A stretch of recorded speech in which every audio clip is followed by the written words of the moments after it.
So I also want to extend my thanks to President Weingarten and to the three sponsors of this forum. I think it's great. It's a great conversation. It's not going to be the last time we have it. We need to continue it. I'm here not to talk about the total AFL-CIO program, but one portion of it. And that portion of it is about industry strategies and multi-union collaboration with community partners. And it goes along, we hope, we think, in good part with the wonderful remarks by President Weingarten to kick off our conversation here.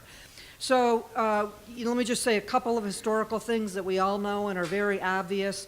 At the end of the day, what we're talking about is power, workers exercising power against those institutions and those entities that set wages, hours, and working conditions for them and for those communities. And that's not just government, that's multinational corporations, that's global corporations. So as we go about this discussion, we will not be successful without a vehicle to confront those institutions. Historically, we all know that unions and collective bargaining, what we're calling conventional collective bargaining or traditional collective bargaining, but at the end of the day, whether it's the guild unions or the industrial unions, it's about a way to take those institutions that are setting wages and benefits and having power to influence their decision making. Whether it's auto, steel, and mining in the last century, or take teachers and nurses, an example that I like to use because I was very involved in gender pay disparities back in the day and continuing, unfortunately. And you saw the historically female-dominated occupations of teachers and nurses address those disparities as they joined collectively into trade unions. Today, we face significant challenges. Obviously, some of those have been talked about, and those are created by global capital precisely because of the economic and political success of trade unions and collective bargaining. Now, given how far the corporate agenda has pushed U.S. labor relations outside the global framework of fundamental worker rights, many in the United States, even among our progressive allies, have concluded that collective bargaining is no longer a viable path to raising wages and working conditions, that we can, in other words, no longer influence wages and benefits through collective bargaining, that it's no longer an effective vehicle for change. We don't believe that, and I'm going to talk about one specific campaign and our strategies, but I do think it's important to point out as we continue this important debate that this is primarily an American controversy. Around the rest of the world, the centrality of collective bargaining is not under debate. Workers in Brazil, Sweden, Croatia, Georgia, South Africa, Kenya, Japan, Indonesia, and beyond are not debating whether collective bargaining with employers by workers in worker organizations is the best way to improve wages and working conditions. That said, the obstacles in this country to worker organizing are obscenely difficult. And as a consequence, we need to engage in strategies that are well-researched, well-resourced, industry-focused, and broadly visionary and inclusionary. We have to understand how wages and benefits are set and build power to influence the corporate decision makers. The goal, of course, is to take wages and benefits out of competition so that corporations are competing on the basis of quality and innovation and not on the basis of who can most quickly race to the bottom. So let me talk about one campaign that we think combines a lot of these elements. What do we think are elements of continuing success? A comprehensive industry analysis and strategy. Participation by a broad coalition of community partners. Now, this is not only the morally right thing to do, which it is, of course, by the way, it's also necessary. I think Randy's formulation about how bargaining needs to be much more community-based is spot on. Good jobs, when we talk about good jobs, we can no longer define those just by wages and benefits, but as opportunities to lift up whole communities, to bring up disadvantaged communities, to have robust training programs and ladders of opportunity. And we need to use policy tools that advance our objectives.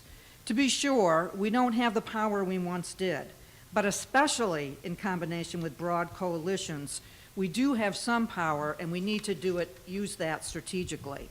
So the specific campaign, you probably guessed, that I want to talk about is called Jobs to Move America. And its focus is limited, but it's an entire industry. It's the industry of passenger and bus manufacturing throughout the United States. And specifically, the goal is to increase the number and the quality of American manufacturing jobs in that industry. Again, quality being defined broadly. Our coalition is spearheaded, actually, Harold in his remarks alluded to one success already in the campaign, which I'll get to in a minute, but our coalition is spearheaded by the Los Angeles Alliance for a New Economy, LANE, and includes environmentalists, civil rights advocates, philanthropic,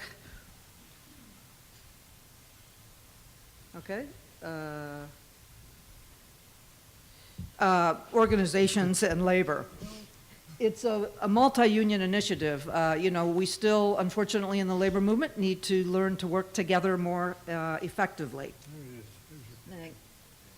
Hey, good job. Can you do one more? The industry itself is fascinating.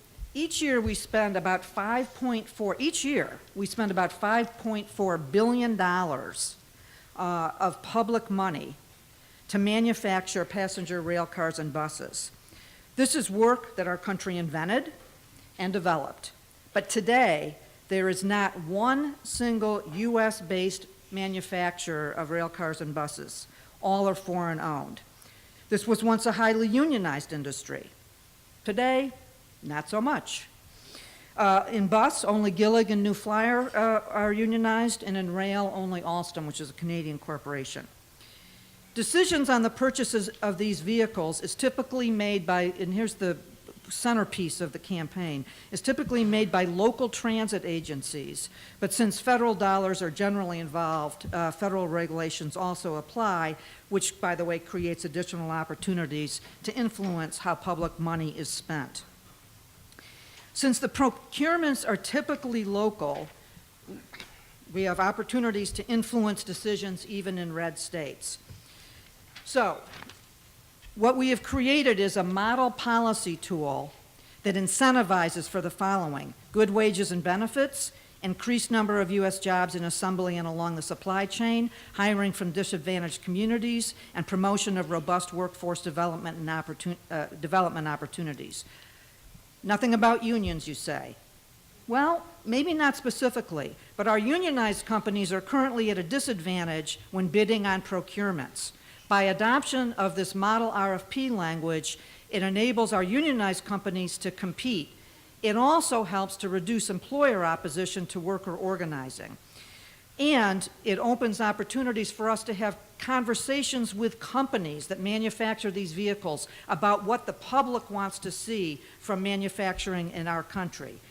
It provides a vehicle for us to have conversation with companies, and I don't want to say anything further about that in terms of unionization. Sound like a pipe dream? We've already had success in getting, I know time is up, but I'll just give me one more minute. In Los Angeles, a bus procurement went to New Flyer, a unionized company, as opposed to a non-union company in the South. Harold mentioned Kinki Shario in LA, the only Japanese corporation that has entered into a neutrality card check agreement as a consequence of the implementation of the model RFP language. In Chicago, Amtrak High-Speed Rail, Maryland Purple Rail, and a number of other places that we'll be able to announce soon, we believe, we've been able to incorporate this model RFP language. So again, the key part of this is we spend $5.4 billion annually in public money, and we should demand that that money be spent to create strong communities, and that workers have a voice in the manufacture of these products, and that the corporations are obligated to help build strong communities, not just through a unionized and highly paid and competitive workforce, but also through hiring from disadvantaged communities and robust workforce development programs. We look forward to the next conference with news of even greater success. Thank you. Jessica? Jessica?